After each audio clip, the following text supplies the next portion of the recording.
Insinyur Soekarno pernah berkata, "Aku tidak mengatakan bahwa aku menciptakan Pancasila. Apa yang kukerjakan hanyalah menggali jauh ke dalam bumi kami, tradisi-tradisi kami sendiri, dan aku menemukan 5 butir mutiara yang indah." Dari pernyataan ini dapat disimpulkan bahwa Pancasila sejalan dengan tradisi-tradisi yang ada di dalam masyarakat Indonesia. Hai, perkenalkan nama saya Rusda Midah. Saya mahasiswa manajemen bisnis di Sampurna University. Saya berasal dari Padang Panjang, Sumatera Barat. Sebagai orang Indonesia, saya memiliki sebuah suku yaitu Minangkabau. Akan tetapi, tidak seluruh anggota keluarga saya memiliki suku Minangkabau. Hal ini karena ayah saya berasal dari Sumatera Utara, jadi beliau memiliki suku Batak. Saya memiliki suku Minangkabau karena mama saya yang berasal dari Sumatera Barat.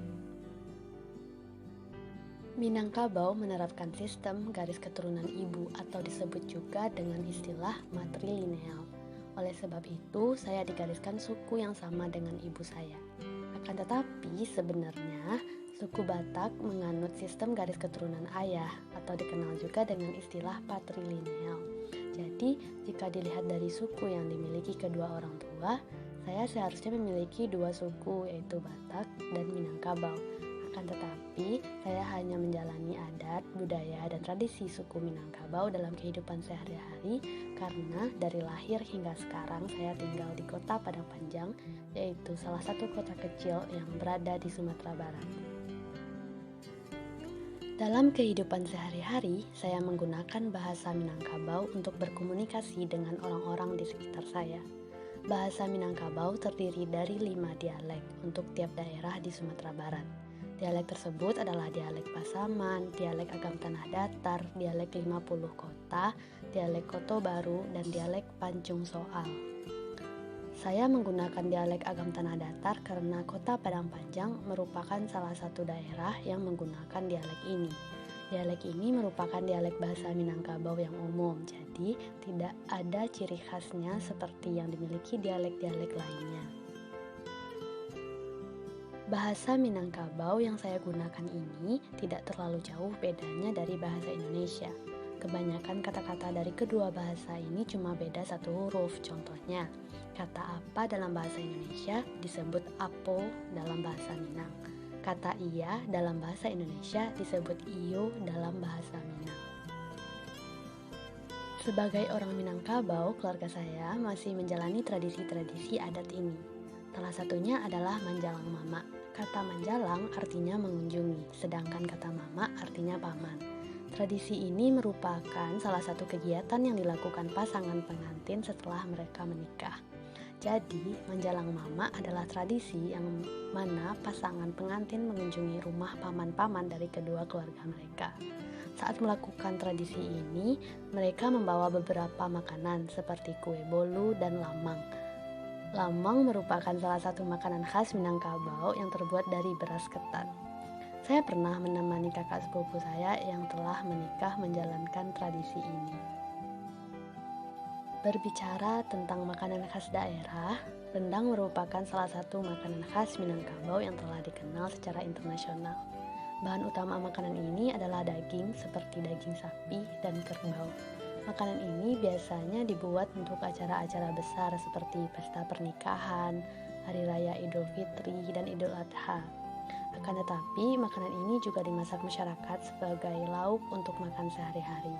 Bagi keluarga saya dan masyarakat di daerah tempat tinggal saya, rendang merupakan salah satu makanan yang selalu ada di pesta pernikahan. Biasanya, makanan ini dimasak secara bersama-sama oleh ibu-ibu yang tinggal di sekitar rumah pesta tersebut. Bicara tentang pesta pernikahan, keluarga saya selalu menggunakan adat Minangkabau pada setiap acara pernikahan anggota keluarga. Adat Minangkabau memiliki pakaian tradisionalnya untuk pesta pernikahan yang menggunakan adat ini. Pakaian tradisional tersebut adalah suntiang. Suntiang merupakan aksesoris kepala yang dikenakan oleh pengantin wanita saat pesta pernikahan berlangsung. Aksesoris ini berbentuk setengah lingkaran yang disusun oleh ornamen bermotif bunga dan fauna dan berwarna emas. Suntiang dibagi menjadi beberapa jenis. Contohnya, berdasarkan ukurannya, suntiang dibagi menjadi 2, yaitu suntiang gadang atau besar dan suntiang kete atau kecil. Suntiang gadang merupakan suntiang yang digunakan oleh pengantin wanita, sedangkan suntiang kete dipakai oleh para pendamping pengantin. Contohnya adalah anak-anak. Dulu waktu saya kecil, saya pernah mengenakan suntiang kete di pesta pernikahan tante saya. Selain tradisi dan adat istiadat, nilai-nilai Pancasila juga saya dan keluarga terapkan dalam kehidupan sehari-hari. Contohnya, saya dan keluarga memeluk agama Islam dan menjalankan ibadah-ibadahnya dalam kehidupan sehari-hari. Dengan memeluk agama Islam ini membuktikan bahwa saya dan keluarga telah mengimplementasikan nilai sila pertama Pancasila dalam kehidupan sehari-hari kami. Selain itu, saya juga diajarkan untuk menanamkan sikap toleransi, menghargai, dan menghormati dalam beragama. Contohnya, dalam kehidupan perkuliahan saat ini, saya bertemu banyak teman-teman dari agama yang berbeda dari saya. Akan tetapi, saya tidak pernah mendiskriminasikan atau mengucilkan mereka. Saya berusaha untuk menghargai dan menghormatinya, seperti tidak mengadakan rapat di minggu pagi, yang merupakan waktu beribadah bagi teman-teman yang menganut agama Kristen. Selanjutnya adalah sila kedua. Saya diajarkan oleh orang tua untuk bersikap dengan benar pada orang yang lebih tua, lebih muda, atau yang seumuran dengan saya. Dalam adat Minangkabau ada ajaran yang bernama Kato Nan Ampe. Kata Kato artinya kata, kata Nan artinya yang, sedangkan kata Ampe artinya 4. Jadi, Kato Nan Ampe adalah aturan adat Minangkabau tentang cara berbicara kepada 4 kelompok orang, yaitu yang lebih tua, disegani, sebaya, dan lebih muda. Yang pertama adalah Kato Mandaki atau kata mendaki, yaitu aturan berbicara kepada orang yang lebih tua. Di aturan ini diajarkan untuk berbicara dengan santun, sopan, dan menghormati orang yang lebih tua, seperti orang tua dan kakak. Selanjutnya adalah Kato Malereng atau kata melereng, yaitu aturan berbicara kepada orang yang disegani, seperti saudara istri atau suami. Dalam aturan ini diajarkan bahwa kita harus berbicara dengan berkias atau dengan tidak terlalu spontan sebagai bentuk bahwa kita menyeganinya. Aturan berbicara kepada teman sebaya disebut mandata atau mendatar. Di aturan ini diajarkan bahwa meskipun kita seumuran, bukan berarti kita dapat berbicara dengan semena-mena, melainkan kita tetap harus memperhatikan kata-kata yang diucapkan agar tidak menyinggung atau menyakiti hatinya.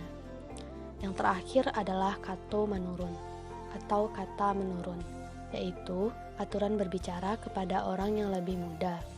Dalam aturan ini diajarkan untuk kita berbicara dengan kasih sayang atau penuh perhatian kepada orang yang lebih muda, seperti adik. Contohnya, saat meminta tolong pada adik, kita harus melakukannya dengan baik dan bijak. Saya dan keluarga selalu menerapkan ajaran adat Minangkabau ini dalam kehidupan sehari-hari kami. Contohnya, saya berbicara santun dan sopan pada kedua orang tua dan kakak laki-laki saya. Lalu, orang tua dan kakak laki-laki saya juga berbicara dengan penuh kasih sayang kepada saya, meskipun di keluarga saya adalah yang paling muda.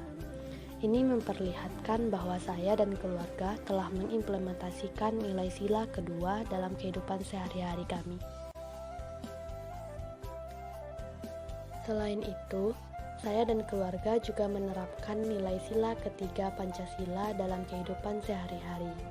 Contohnya, meskipun keluarga saya berasal dari dua suku yang berbeda, yaitu Batak dan Minangkabau, tapi kami tetap hidup dengan rukun, akur, damai, saling menghargai, menghormati, dan tidak pernah ada perselisihan yang terkait dengan itu.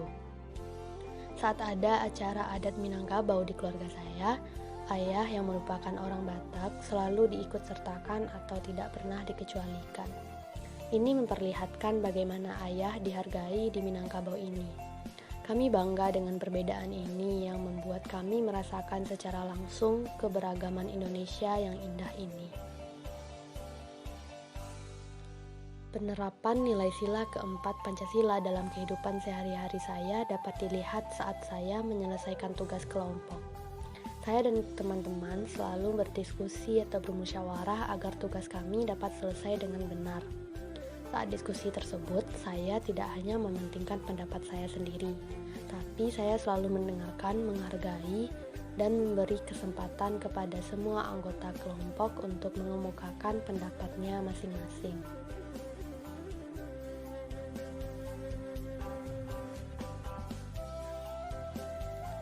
Terakhir adalah sila kelima Pancasila. Selain penerapan nilai sila keempat, menyelesaikan tugas kelompok juga dapat memperlihatkan bagaimana saya mengimplementasikan nilai sila kelima dalam kehidupan sehari-hari. Saya dan teman-teman membagi tugas dengan adil. Contohnya, saat anggota kelompok bukan hanya mahasiswa seangkatan, tapi ada adik dan kakak tingkat. Bukan berarti kakak tingkat dapat memberatkan tugasnya pada adik tingkat. Akan tetapi, saya dan teman-teman membaginya dengan rata dan menggunakan situs web Wheel of Names untuk menentukan tugas masing-masing anggota kelompok agar tidak ada yang merasa diberatkan. Budaya, ajaran, dan tradisi adat Minangkabau dan nilai-nilai Pancasila yang masih teraplikasikan dan diterapkan dalam kehidupan sehari-hari saya, keluarga, dan teman-teman saya. Selama pembuatan proyek ini, saya mendapatkan banyak pelajaran. Di antaranya adalah bahwa saya dapat mengulas kembali apa-apa saja kebudayaan dan tradisi adat yang masih teraplikasikan dalam kehidupan saya dan keluarga. Selain itu, saya juga dapat mengetahui bahwa ternyata budaya, ajaran, dan tradisi adat itu sejalan dengan nilai-nilai yang terkandung dalam sila-sila Pancasila yang perlu untuk diterapkan dalam kehidupan sehari-hari demi terciptanya kehidupan yang damai. Sekian, terima kasih.